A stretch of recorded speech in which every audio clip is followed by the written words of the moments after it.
नमस्कार, जय हिंद। देखिए, प्रश्न है कि भारत के स्वतंत्रता संग्राम के दौरान किस आंदोलन की शुरुआत दांडी से हुई? ठीक है ना? कहाँ से हुई? दांडी से। अब आप सोचिए, दांडी कहाँ पे है? गुजरात। गुजरात पे, ठीक है। दांडी कहाँ पे है? गुजरात। गुजरात में कहाँ पे है पता है? साबरमती से दांडी तक की यात्रा की थी गांधी जी ने पैदल, देख नहीं, पैदल मार्च किया था, ठीक है ना। गांधी जी ने अपने 72 अनुयायियों के साथ, 72 लोगों के साथ, और बहुत सारे लोग जाने के लिए तैयार थे उनके साथ, लेकिन उन्होंने 72 लोगों को साथ में लिया और साबरमती से अपने आश्रम से, ठीक है, आश्रम से दांडी तक यात्रा। दांडी वहां पे एकदम किनारा है, समुद्र किनारा है, वहां तक उन्होंने नमक उठाया था। वहां से क्या उठाया था? नमक। नमक उठाने का मतलब एक विरोध था। नमक उठा के किसका विरोध कर रहे थे? अंग्रेजी हुकूमत का, अंग्रेजी सरकार का विरोध कर रहे थे। देखिए, अंग्रेजी सरकार ने नमक पर कर लगाए थे, उस कर बढ़ा भी दिया था, उसके मूल्य बढ़ा दिए थे।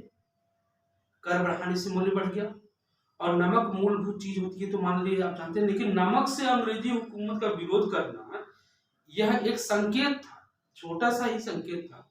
अंग्रेजों को ये लग रहा था कि तो बहुत मामूली सी बात है, बल्कि कुछ इतिहासकारों ने, कुछ पत्रकारों ने यह भी कहा उस समय कि गांधी पूरा नमक उबालने जाए, इससे ब्रिटिश हुकूमत को कोई प्रभाव नहीं पड़ता। लेकिन गांधी की एक मुट्ठी नमक उठाने से पूरे हिंदुस्तान में भूचाल आ गया, है ना। एक मुट्ठी उठाने से गांधी के पूरे हिंदुस्तान में क्या आ गया? भूचाल आ गया। भूचाल मतलब समझ रहे ना, एक जगह आंदोलन नहीं शुरू हुआ, पूरे हिंदुस्तान में आंदोलन शुरू हो गया, समझ रहे ना। पूरे हिंदुस्तान में आंदोलन शुरू हुआ। आपके उत्तर प्रदेश में, प्रतापगढ़ में, जौनपुर में जानते कौन सा आंदोलन था? कौन सा? चौकीदारी कर विरोध। कर का विरोध करना शुरू कर दिया। किसने शुरू किया? नेहरू ने शुरू कर दिया। और इनके साथ प्रतापगढ़ और जगहों को सहजानंद सरस्वती वगैरह कुछ अन्य नेताओं ने यहाँ पे आंदोलन प्रारंभ किया। सी राजगोपालचारी दक्षिण भारत में शुरू किया। बहादुर खान साहब जो है वो कश्मीर में शुरू कर दिए। सरोजनी नायडू धारसड़ा में शुरू हो गई। मतलब पूरे हिंदुस्तान में अलग अलग जगहों पे अलग अलग नेताओं ने कोई न कोई विरोध का प्रदर्शन करना। सभी लोगों ने विरोध किया, सभी लोगों ने कुछ न कुछ विरोध के स्वरूप में कुछ न कुछ मुद्दा उठाया। नमक ही नहीं, बहुत सारे मुद्दे उठाए। उठा के किसका विरोध किया? अंग्रेजी, ठीक है ना, अंग्रेजी हुकूमत का विरोध किया। अब आप सोचिए कि मैंने कहा है कि 4 ऑप्शन दिया हुआ है, तो यह कहां पे जा रहा है? सविनय अवज्ञा आंदोलन। किसकी तरफ जा रहा है? सविनय अवज्ञा आंदोलन। सविनय अवज्ञा आंदोलन जो है यह 1930 में, कब? 1930 में, ठीक है, 12 मार्च 1930। सविनय अवज्ञा आंदोलन 12 मार्च 1930 को। देखिए, सबसे पहला आंदोलन इसमें कौन सा है? स्वदेशी आंदोलन। कब प्रारंभ किया गया? 1905, ठीक है ना। कब प्रारंभ किया गया? 1905 में। दूसरा आंदोलन जो है असहयोग आंदोलन था, वो किसमें प्रारंभ किया? 1920, ठीक है, 1930। और तीसरा आंदोलन कौन सा है? सविनय अवज्ञा आंदोलन। और चौथा आंदोलन है आपका भारत छोड़ो आंदोलन, जो प्रारंभ किया गया था 1900। अब बात थोड़ी सी कर लेते हैं कि स्वदेशी आंदोलन क्यों प्रारंभ किया गया, कैसे प्रारंभ किया गया, किसने नेतृत्व प्रदान किया। असहयोग आंदोलन क्यों प्रारंभ किया गया, कैसे प्रारंभ किया गया, किसने प्रारंभ किया, क्या परिणाम हुआ। भारत छोड़ो आंदोलन कब प्रारंभ किया गया? सविनय अवज्ञा आंदोलन बता ही दिए, क्यों प्रारंभ किया गया इसको बता देंगे, कैसे प्रारंभ किया गया ये बता दिए हैं। परिणाम क्या हुआ इसको बताते हैं। तीन तीन बातें बताएंगे, बहुत ज्यादा विस्तृत नहीं, बहुत छोटी छोटी बातें, बहुत आराम से समझ में आएगी। देखिए स्वदेशी आंदोलन, ध्यान सुनिएगा, स्वदेशी आंदोलन क्यों प्रारंभ किया गया। देखिए 1905 ईस्वी में एक नया गवर्नर जनरल वायसराय आया, उसका नाम था लॉर्ड कर्जन। क्या नाम था? लॉर्ड कर्जन उस समय गवर्नर जनरल था, ठीक है ना। उसने क्या किया, उसने ये किया, देखिए आपको हम बता दें एकदम क्लियर चाहते हैं, बंगाल पहला ऐसा प्रांत था जहां पे अंग्रेजों से उनकी मुलाकात पहले हुई थी, ठीक है ना। और उन अंग्रेजों के साथ बंगाली मानसों ने या बुद्धिजीवियों ने, बंगाली बुद्धिजीवियों ने, बुद्धिजीवी वर्ग ने, पढ़े लिखे लोग ने यह जान लिया कि अंग्रेजों की मंशा क्या है। हमारी बात समझ, अंग्रेजों का उद्देश्य भारत में क्या है, हमारी बात समझ ना। अंग्रेजों का उद्देश्य किसने जाना? बंगालियों ने जाना, ठीक है ना। और बंगालियों ने अपने विरोध को धीरे धीरे क्रमबद्ध तरीके से बढ़ाया, धीरे धीरे बढ़ाया, एक दिन में नहीं बढ़ाया, धीरे धीरे बढ़ाया। और एक समय ऐसा आ गया, आप जानते हैं सबसे पहला व्यक्ति, बंगाली व्यक्ति वहीं का है जिसका नाम है राजा राम मोहन राय। उसको आधुनिक भारत में आधुनिकता का जनक कहा जाता है। इसके बाद देवेंद्र नाथ टैगोर, द्वारिकानाथ टैगोर, रविंद्रनाथ टैगोर, खानदानी परंपरा चली। रविंद्रनाथ टैगोर को भी आप जानते हैं ना, रविंद्रनाथ टैगोर गीतांजलि के लेखक, नोबेल पुरस्कार विजेता, साहित्य में नोबेल पुरस्कार विजेता थे। और आपके जनगण मन अधिनायक जय हे भारत भाग्य विधाता के रचयिता थे रविंद्रनाथ टैगोर। पहले व्यक्ति थे जिन्होंने साहित्य में नोबेल पुरस्कार प्राप्त किया, रविंद्रनाथ टैगोर। क्लियर? उस परंपरा में केशव चंद्र सेन, ठीक है, सुभाष चंद्र बोस, बहुत बड़े बड़े बुद्धिजीवी बंगाल में पैदा, ठीक है ना। उन बुद्धिजीवियों ने बंगाल में एक तरह का माहौल पैदा कर दिया था जो ब्रिटिश हुकूमत का विरोध करना प्रारंभ कर दी। इस एकता को, इस यूनिटी को तोड़ने के लिए ब्रिटिश हुकूमत ने फूट डालो और राज्य करो की नीति, और उसमें बंगाल को विभाजित कर दिया। उसी नीति को पूरा करने के लिए उन्होंने क्या किया, बंगाल को विभाजित कर दिया। जब बंगाल को विभाजित कर दिया तो बंगाली मानसों के साथ साथ अन्य मानसों ने, अन्य बुद्धिजीवियों ने, जैसे बाललाल पाल, बाल गंगाधर तिलक, लाला लाजपत राय, बिपिन चंद्र पाल और गोपाल कृष्ण गोखले, जितने भी और बुद्धिजीवी, फिरोज मेहता, दादा भाई नौरोजी, बहुत सारे लोगों ने इसका विरोध किया। और वह विरोध किस रूप में नजर आया? स्वदेशी आंदोलन। स्वदेशी आंदोलन का मतलब ये है कि स्वदेशी अपनाओ, विदेशी मत अपनाओ। इसमें स्वदेशी वस्त्रों का, स्वदेशी चीजों का उपयोग करने पर बढ़ावा दिया गया और विदेशी वस्त्रों का, विदेशी चीजों का बाइकआउट किया गया, बहिष्कार किया गया। क्लियर? समझ में आ गया? लेकिन सबसे बड़ी समस्या यहाँ पे पैदा ये हुई, इसका परिणाम क्या हुआ, इसमें समस्या क्या पैदा हुई स्वदेशी आंदोलन में। यह दो भाग में, मतलब कांग्रेस जो थी, जो आपकी भारतीय राष्ट्रीय कांग्रेस थी, इंडियन नेशनल कांग्रेस, जिसकी स्थापना 1885 में हुई थी, वह दो भागों में विभाजित हो गई। कितने भागों में विभाजित हो गई? दो भागों में। दो भागों में विभाजित हो गई। एक हो गया गरम दल, एक हो गई 1907 में, देखिए आपको बता दे, 1907 में सूरत अधिवेशन में, कौन से अधिवेशन में? सूरत अधिवेशन, राष्ट्र बिहारी बोस की अध्यक्षता में हो रहा अधिवेशन, सूरत अधिवेशन में कांग्रेस दो भागों में विभाजित हो गई, एक नरम दल और एक और नरम दल क्या चाहता था? नरम दल इस मामले को, बंगाल के मामले तो बंगाल तक ही सीमित रखना चाहता था, लेकिन गरम दल वाले क्या चाहते थे कि बंगाल के मामले को, इस विभाजन के मामले को पूरे भारत में फैलाना चाहते थे, जिससे सब लोग जाने कि अंग्रेज कैसे लोग हैं। देखिए नरम दल और गरम दल एक विचारधारा है, एक तरीका है, एक स्वरूप है। गरम दल क्या चाहता था? जन्म मतलब स्वतंत्रता हमारा जन्म सिद्ध अधिकार है, स्वराज हमारा जन्म सिद्ध अधिकार है, हम उसे पाकर ही रहेंगे। कौन कहता था? बाल गंगाधर तिलक, बाल गंगाधर तिलक। लेकिन नरम दल क्या कहते थे? हमको यहाँ पे एक स्वदेशी राज्य, स्वराज्य, डोमिनियन स्टेट, स्वशासन की व्यवस्था दे दीजिए माई बाप, किससे? अंग्रेजों से हाथ जोड़ के प्राप्त। अब सोचिए, अगर गरम दल इस चीज को देख लेगा तो क्या कहेगा? याचना कहेगा, याचना करते हैं किससे? अपने देश के लिए मांगने के लिए याचना करते हो, अपने देश में रहने के लिए याचना करते हो, अपने देश में शासन करने के लिए याचना करते हो।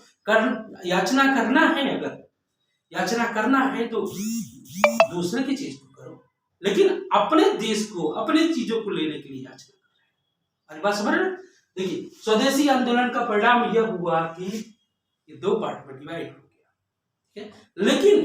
लेकिन स्वदेशी आंदोलन ने जनता के मन में एक संदेश भर दिया कि ब्रिटिश हुकूमत यहाँ पे किस उद्देश्य से आई है, एक आधार है। समझ रहे? अब देखिए दूसरी बात असहयोग आंदोलन की करेंगे, ठीक है? हम पॉइंट वाइज से चल रहे हैं, दूसरी बात करेंगे असहयोग आंदोलन क्यों प्रारंभ किया गया, क्यों प्रारंभ किया गया, इसको दो बातों में बताएंगे। एक बात तो आप जान लीजिएगा, ब्रिटिश हुकूमत शासन कर रही थी, इस समय एक नए नेता का पदार्पण हुआ था 1915 में, और वह नेता ऐसा नेता था जो अगले 30 साल तक भारत का नेतृत्व प्रदान करेगा। कौन था? मोहनदास करमचंद गांधी। मोहनदास करमचंद गांधी अपना 20 साल का अनुभव, अपने 20 साल का अनुभव लेके भारत आ रहे थे। अरे भारत के ही थे, भारत से चले गए थे अफ्रीका, अफ्रीका में उन्होंने 20 साल तक अनुभव प्राप्त किया, आंदोलन का अनुभव।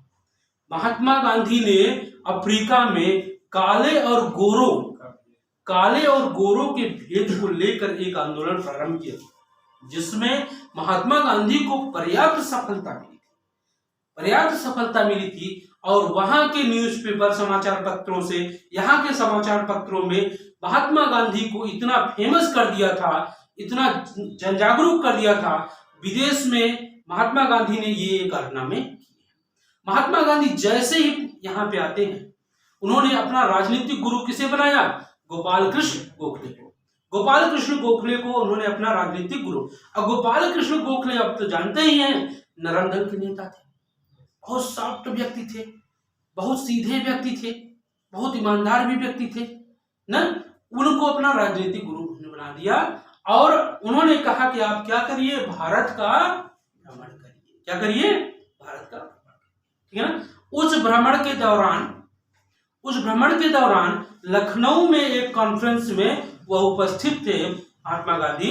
उस समय राजकुमार शुक्ल, बिहार के चंपारण के राजकुमार शुक्ल लखनऊ में आते हैं और महात्मा गांधी से प्रार्थना करते हैं कि प्रभु हे माई बाप, चंपारण में बहुत खराब प्रथा चल रही है, बहुत खराब प्रथा चल, 3 कठिया पद्धति है।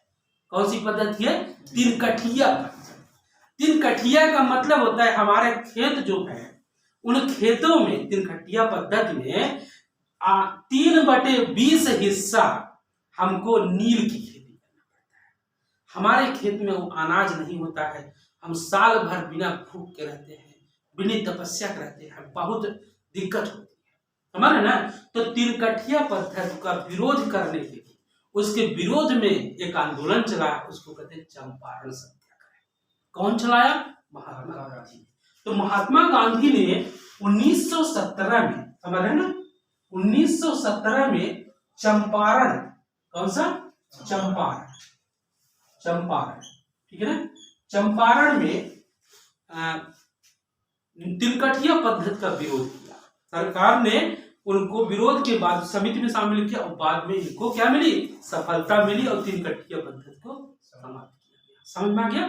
देखिए दूसरा काम इन्होंने बहुत महत्वपूर्ण किया।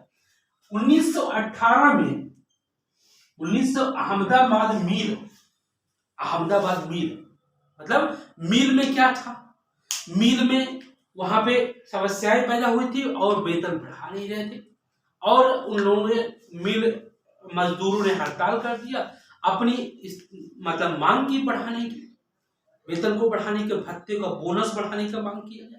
सरकार स्थिति बहुत अच्छी नहीं थी, अकाल के कारण स्थिति बहुत अच्छी नहीं थी, इसलिए फिर उन्होंने आग्रह किया किससे, महात्मा गांधी से।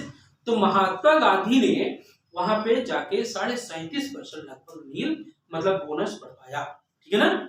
ये हो गया आपका अहमदाबाद मील, ठीक है, अहमदाबाद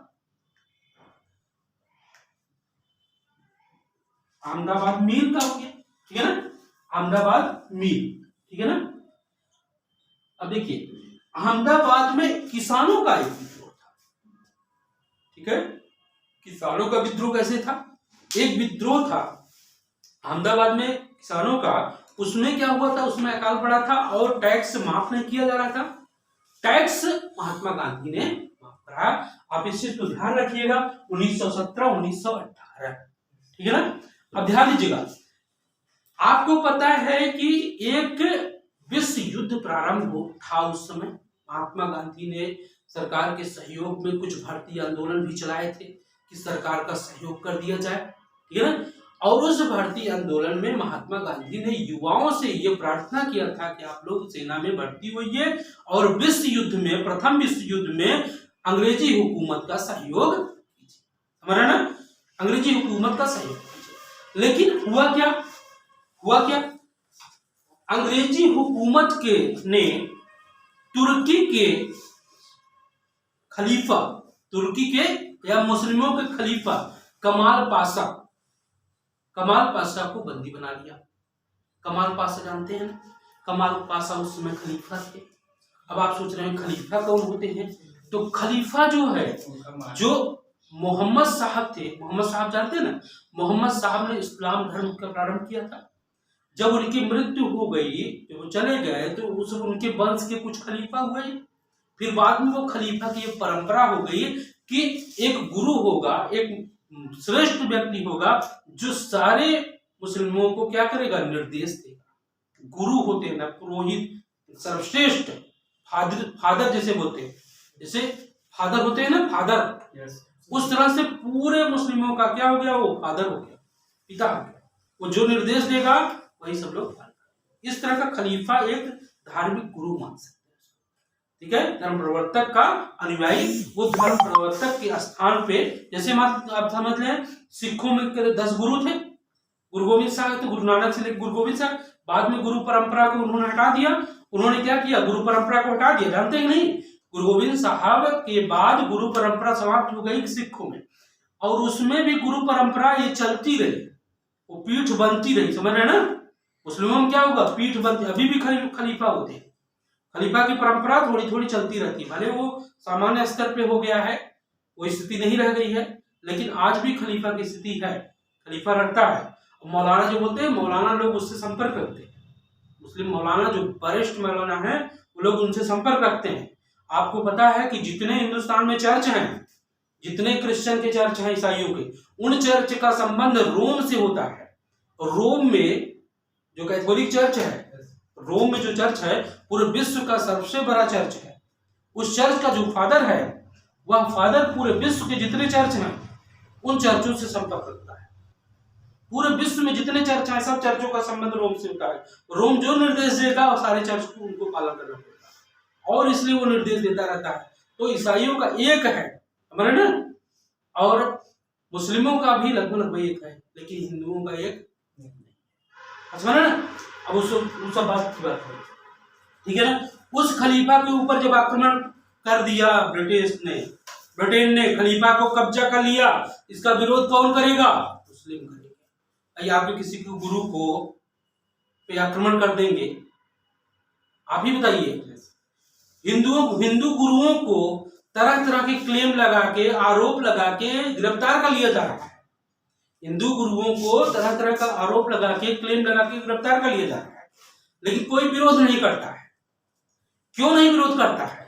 क्योंकि उनके ऊपर ऐसे आरोप भी लगा दिए जाते हैं कि उसको कोई छुड़ाने के लिए हिम्मत नहीं कर पाता है। प्रमाण ऐसे प्रस्तुत कर दिए जाएंगे चोरों के द्वारा, सब चोर हैं, समझ ना। ऐसे ऐसे गुरुओं के ऊपर आरोप लगाया गया है, हिंदू धर्म को, हिंदू सनातन धर्म को बदनाम करने की कोशिश की जा रही है। हिंदू सनातन धर्म को बदनाम करने की कोशिश की जा रही है, जिससे हिंदू धर्म के प्रति लोगों का मोह भंग हो जाए, ये लोग दूसरे धर्म की तरफ आकर्षित और दूसरे धर्म का अनुयायी बन जाए। हर समुदाय का, ब्रिटिश क्रिश्चियन जितना भी चाह रहा है, फंडिंग जबरदस्त आती है, जबरदस्त फंडिंग आती है, जिससे लोग यहाँ पे बहुत बड़ी मात्रा में धर्मांतरण हो रहा है, जिसको रोका नहीं जा रहा है, न रोका जा पाएगा जब तक सरकार खुल के आगे। अरे बात समझ रहे हैं। अब रही बात इसकी, तो उस समय तुर्की के कमाल पाशा की गिरफ्तारी के बाद या बंदी बनाए जाने के बाद सारे मुस्लिमों ने विरोध किया। उस विरोध का कहते हैं खिलाफत, क्या नाम कहते हैं, खिलाफत आंदोलन। इस मौके की नजाकत को समझते हुए खिलाफत आंदोलन में महात्मा गांधी ने क्या किया, महात्मा गांधी ने खिलाफत आंदोलन में सक्रिय रूप से भाग लिया, और पहला व्यक्ति है महात्मा गांधी, मोहनदास करमचंद गांधी पहले व्यक्ति हैं जो मुस्लिमों के लीग पर इलाहाबाद कॉन्फ्रेंस में 1920 के इलाहाबाद कॉन्फ्रेंस में मुस्लिम लीग की अध्यक्षता में शामिल हुए थे और खिलाफत आंदोलन का बढ़ चढ़ कर सहयोग किया। और इसी कारण से हिंदू और मुस्लिम पुनः एक धरातल पर भारत में दिखाई हैं, और तुरंत महात्मा गांधी समझ लेते हैं कि अब भारत की स्थिति ऐसी है कि बड़ा आंदोलन चलाया जा सकता है, और उस आंदोलन का नाम था असहयोग। लेकिन उनका उद्देश्य क्या था, महात्मा गांधी का उद्देश्य था कि असहयोग आंदोलन को ऐसे प्रारंभ किया जाए, असहयोग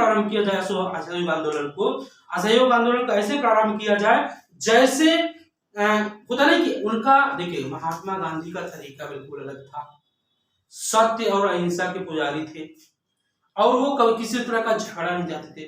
वो चाहते थे अगर साध्य पवित्र है, साध्य क्या है, पवित्र है, तो साधन भी पवित्र होना चाहिए। साध्य पवित्र है तो साधन भी क्या होना चाहिए, पवित्र होना चाहिए। वह सही तरीकों को, असहयोग आंदोलन को उन्होंने किसके आधार पर प्रारंभ किया, कहा कि पहली बात सत्यता होनी चाहिए, दूसरी हिंसा नहीं होनी चाहिए, किसी तरह की हिंसा नहीं होनी चाहिए। और आपको पता है कि 1922 में चौरी चौरा में 1922 में चौरी चौरा में, ठीक है, 5 फरवरी को घटना घटी, और इन्होंने 12 फरवरी लगभग 1922 में असहयोग आंदोलन को वापस ले लिया। चौरी चौरा में हुआ क्या था, आंदोलन के लिए पुलिस वाले मतलब कि आंदोलन कर्मी जा रहे थे। आप ही सोचिए, सिंपल सी बात है, मानवीय भूल है, आप अगर जा रहे हो पैदल और सामने थाना है, थाने में पुलिस खड़ी है, पुलिस वाले आपको देख कर टिप्पणी तो जरूर करेंगे, देखो आंदोलन कर्मी जा रहे हैं, अरे मतलब कुछ न कुछ, आप जानते हैं गांव के लोग उल्टा सीधा बात में बोलते हैं, तो बातचीत में कुछ न कुछ आलोचनात्मक टिप्पणी बोला होगा। आप ही बताइए, आपके घर के सामने आपका दुश्मन जा रहा हो, थोड़ी देर के लिए समझ लीजिए, तो आप कुछ न कुछ बोलेंगे ना। और जानते हैं, आपको मैं बता दूं, हिंदुस्तानी और कुत्तों का प्रवेश वर्जित है, ऐसा लिखा होता है अंग्रेजों के घरों के सामने। अंग्रेजों के घरों के सामने ऐसा लिखा होता था, डज नॉट मतलब do not allow Indians and dogs, हिंदुस्तानी और कुत्तों का प्रवेश वर्जित है, ये लिखा है।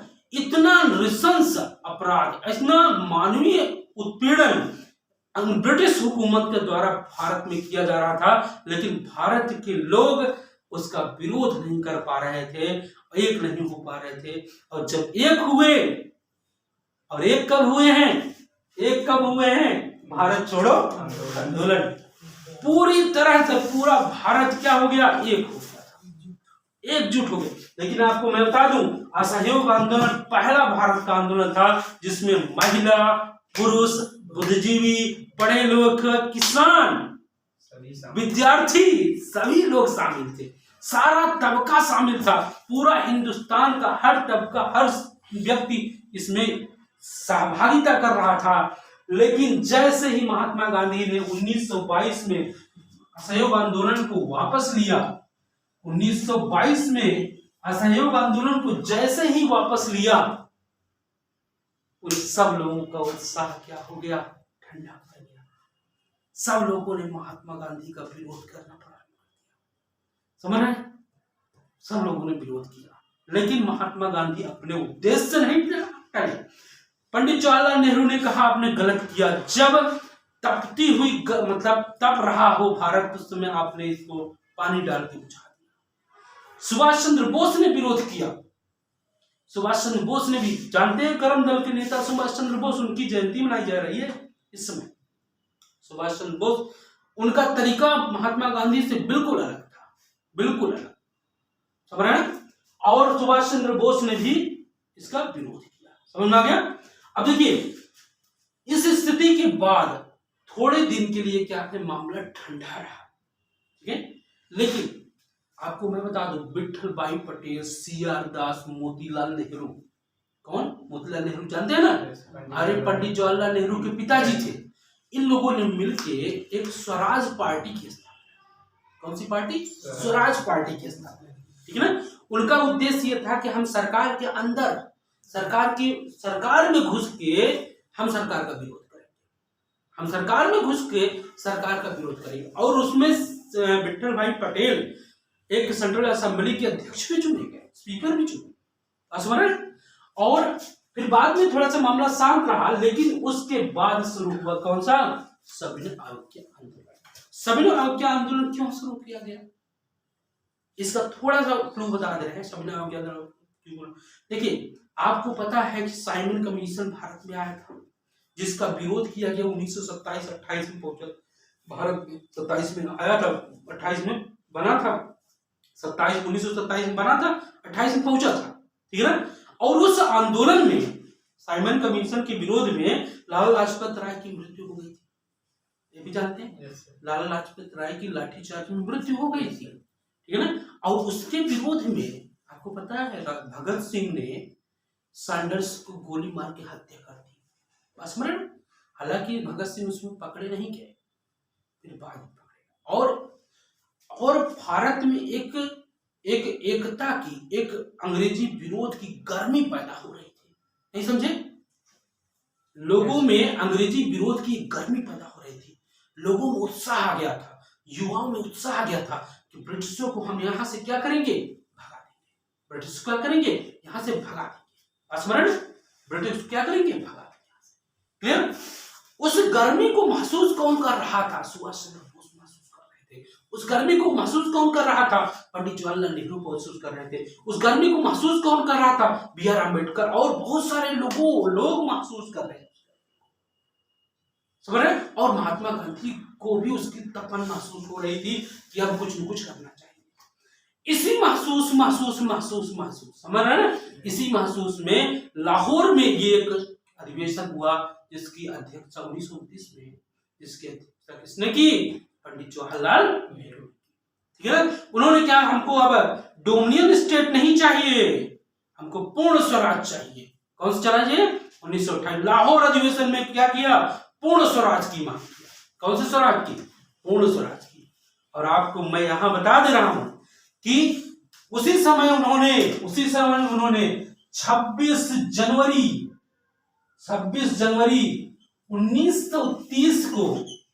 1930 को भारतीय स्वतंत्रता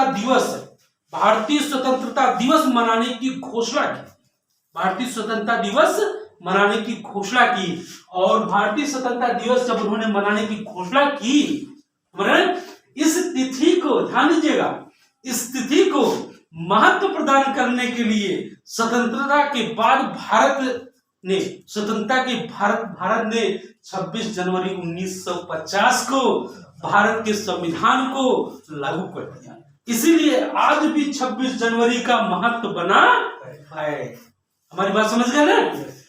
स्वतंत्रता दिवस मनाया गया था 26 जनवरी 1930 को। किसने मनाने का ऐलान किया था? पंडित जवाहरलाल नेहरू ने 1929 में लाहौर कांग्रेस अधिवेशन में पूर्ण स्वराज का मतलब घोषणा करते हुए, पूर्ण स्वराज की घोषणा करते हुए कहा गया कि हम 26 जनवरी 1930 को स्वतंत्रता दिवस मनाएंगे। और उसी तिथि का महत्व प्रदान करने के लिए हम लोग आज भी 26 जनवरी को गणतंत्र दिवस के रूप में मनाते हैं। हमारी बात समझ गए नहीं? आज भी हम लोग 26 जनवरी 1930 को याद करते हैं, समझ रहे? जिसको हम 26 जनवरी 1950 के रूप में मानते हैं। आज समझ रहे? समझ 26 जनवरी की जो तिथि है उस तिथि को आज भी हम लोग याद करते हैं। समझ आया कि नहीं? इस तिथि के महत्व को बरकरार रखे हुए थे उन लोगों ने। ठीक है ना? समझ में आ गया? ध्यान दीजिएगा। इसमें समस्या थी तो बहुत सारी समस्याएं, बहुत सारी चीजें थी। लॉर्ड इरविन उस समय गवर्नर जनरल था। किस समय? 1930 में। और ब्रिटेन में गोलमेज कॉन्फ्रेंस की बैठक हो रही थी। किसकी बैठक हो रही थी? गोलमेज सम्मेलन। और पहला गोलमेज सम्मेलन बैठक हो चुका था। पहले गोलमेज सम्मेलन का बैठक हो चुका था, लेकिन कांग्रेस का कोई प्रतिनिधि पहले गोलमेज सम्मेलन में गया नहीं था। अब ब्रिटेन के प्रधानमंत्री और वहां के राजा वो लोग ये सोच रहे थे कि भारत की सबसे बड़ी पार्टी, सबसे बड़ा दल कौन है? भारतीय राष्ट्रीय कांग्रेस है। और भारतीय राष्ट्रीय कांग्रेस का कोई प्रतिनिधि अगर नहीं आएगा, और ये गोलमेज सम्मेलन बैठाया किसके लिए जा रहा है? भारत के लिए, भारत में शासन करने के लिए गोलमेज सम्मेलन बैठाया जा रहा है। अगर गोलमेज सम्मेलन भारत में शासन करने के लिए बैठाया जा रहा है और उसके ही प्रतिनिधि नहीं आएंगे, उसके ही नेता नहीं आएंगे जो पूरे भारत में जिनके सदस्य हैं, तो इस गोलमेज सम्मेलन का कोई महत्व नहीं रह जाएगा। और इधर तपती गर्मी को महसूस करते हुए महात्मा गांधी ने दांडी मार्च कर दिया था। दांडी मार्च करने के बाद सब जगह आंदोलन शुरू हो गए थे। और आपको जानते हैं महात्मा गांधी पहले चिट्ठी लिखते थे। क्या करते थे? पहले चिट्ठी लिखते थे। आदरणीय, ठीक है, गवर्नर जनरल महोदय, समझे विनम्र निवेदन है कि मैं मोहनदास करमचंद गांधी आपसे प्रार्थना करती हूं कि हमारे देश के नागरिकों को किसी प्रकार की सुविधा न दी जाए, नमक का कर हटाया जाए, जिससे बहुत लोगों को समस्या, मतलब देश भर का कहानी पूरी लिख के आराम से भेज देते। नहीं तो ऐसा लिखते थे, लास्ट में लिखते थे, नहीं तो हम लोग एक भयंकर आंदोलन प्रारंभ करेंगे जिससे सरकार को भारी असुविधा उठानी पड़ सके। अरे बात समझ रहे? चिट्ठी भेज दिए और चिट्ठी पढ़ लिया, पढ़ने के बाद रख दिया, जाने दो, करने दो आंदोलन, देखते हैं क्या करता है।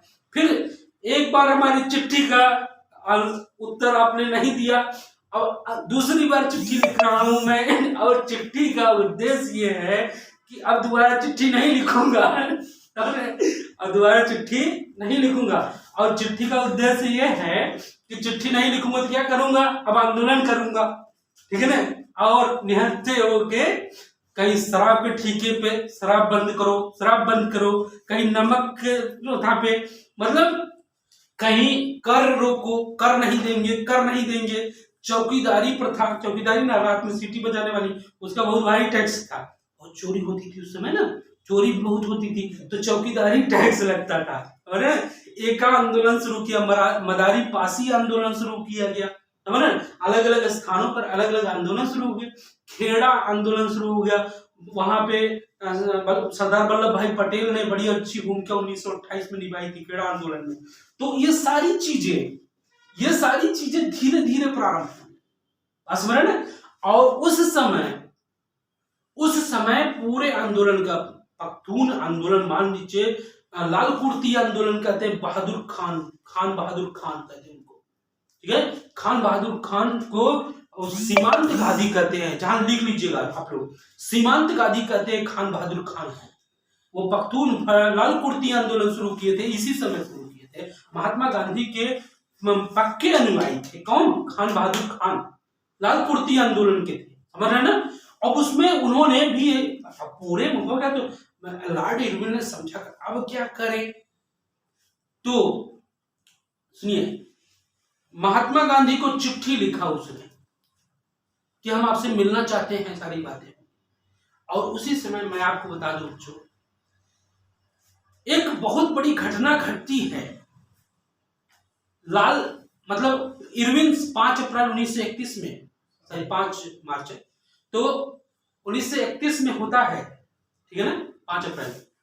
तो 5 अप्रैल 5 मार्च सॉरी 5 6 मार्च को होता है 1931 में गांधी इरविन में समझौता होता है।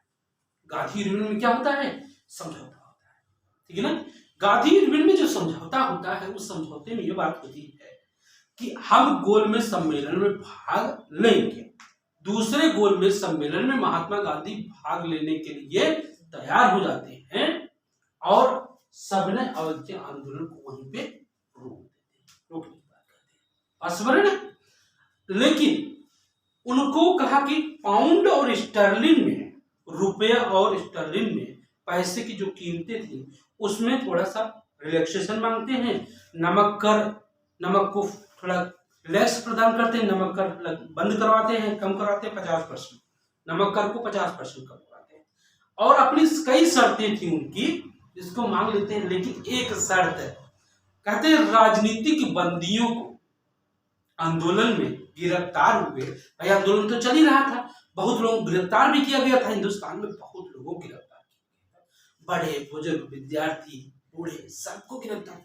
एक तरह का राजनीतिक आंदोलन था, ठीक है, एक तरह का क्या था? राजनीतिक आंदोलन। और आपको हम बता दें, राजनीतिक आंदोलन कर्मियों को सबको छोड़ने की बात महात्मा गांधी ने किया था।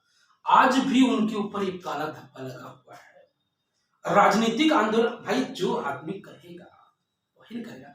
और ब्रिटिश हुकूमत बहुत चालाक थी, वो जानती थी कि भगत सिंह, सुखदेव और राजगुरु राजनीतिक बंदी हैं, लेकिन इतने ताकतवर बंदी को अगर छोड़ दिया जाए, अगर इन इतने ताकतवर बंदियों को अगर छोड़ दिया जाएगा, ये बंदी बाद में खतरा पैदा कर देंगे। और इन बंदियों के कारण उसमें जेल में ही बहुत आंदोलन शुरू हो गया था। और सुखदेव, राजगुरु और भगत सिंह के ऊपर लाहौर षड्यंत्र का मामला लगा के, किसका? लाहौर षड्यंत्र का मामला लगा के उनके ऊपर राजनीतिक बंदियों का ठप्पा नहीं लगाया गया, उनके ऊपर क्रिमिनल लगा दिया, ठीक है, क्रिमिनल मामला, हमारे ना आपराधिक मामला लगा दिया। आपराधिक मामला लगा के उनको क्या किया गया? फांसी। सुखदेव, राजगुरु और भगत सिंह को क्या किया? फांसी। जिस तिथि को फांसी देनी थी, डेट निर्धारित है, उसके 2 दिन पहले ही फांसी दी। सुखदेव, राजगुरु, भगत सिंह को नृशंस फांसी दी गई, खुलेआम। सुखदेव, राजगुरु, भगत सिंह, समझ रहे ना। उसके 3-4 दिन पहले ही शायद, बाद में उसी समय 1931 में ही सरदार चंद्रशेखर आजाद बेचारे, ये अल्फ्रेड पार्क नहीं देख रहे हैं, कभी जाइएगा इलाहाबाद में, एक अल्फ्रेड पार्क है। नहीं, आप जैसे ही मतलब कि नौजरत हॉस्पिटल जाएंगे ना, नौजरत हॉस्पिटल के जस्ट सामने ही अल्फ्रेड पार्क है। अल्फ्रेड पार्क में वहां पे जंगल था और कोई मुखबिर, कोई हिंदुस्तानी मुखबिर का काम कर दिया। अब जानते हैं हिंदुस्तानियों के ऊपर भी बहुत विश्वास किया गया है, ये एक दूसरे के विरोध हो जाते हैं। तरह तरह के इंसान होते हैं, एक तरह के इंसान नहीं होते। आप जानते हैं 5 उंगलियां बराबर नहीं होती, तो अलग अलग प्रकृति, अलग अलग नेचर, अलग अलग धर्म, मत, वो सारी चीजें। तो उसमें चंद्रशेखर आजाद को मुखबिर कोई कर देता है, और उसमें जो है चंद्रशेखर आजाद अपने आप को गोली मार देते हैं, बड़ी समस्या होती है, ठीक है ना। अब सुनिए, इसमें ध्यान दीजिएगा, कह रहे हैं कि असहयोग आंदोलन, इसमें गोलमेज सम्मेलन भाग लेते हैं, लेकिन फिर दोबारा इनको कोई सफलता उस गोलमेज सम्मेलन में किसको नहीं मिलती है? गांधी जी को नहीं। बात सुन रहे हैं? गांधी जी को कोई सफलता नहीं मिलती, क्लियर ना? कोई डाउट?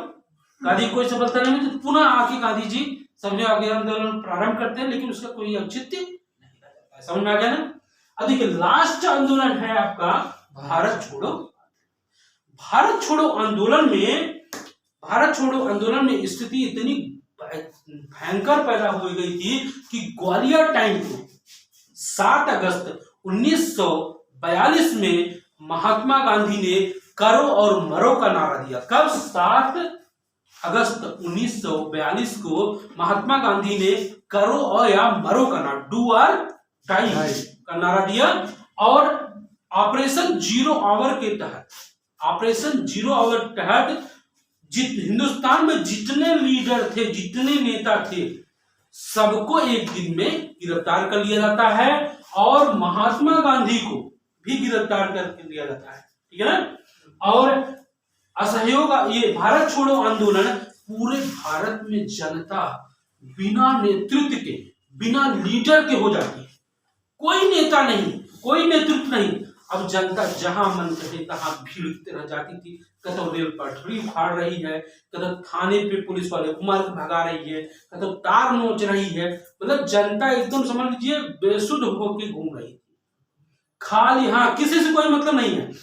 उनका एकमात्र उद्देश्य है कि अंग्रेजों भारत छोड़ो, अंग्रेजों भारत छोड़ो। जनता एकदम उत्साहित हो गई थी। पूरा का पूरा माहौल इतना गर्म हो गया था कि विश्वास नहीं करेंगे, भारत छोड़ो आंदोलन के बाद अंग्रेजों को लगने लगा था कि अब हिंदुस्तान में रहना मुश्किल है, अब हिंदुस्तान में रहा नहीं जा सकता है। और 1947 को उन्होंने भारत को, ठीक है। तो अभी तक के लिए इतना ही। जय हिंद। करो या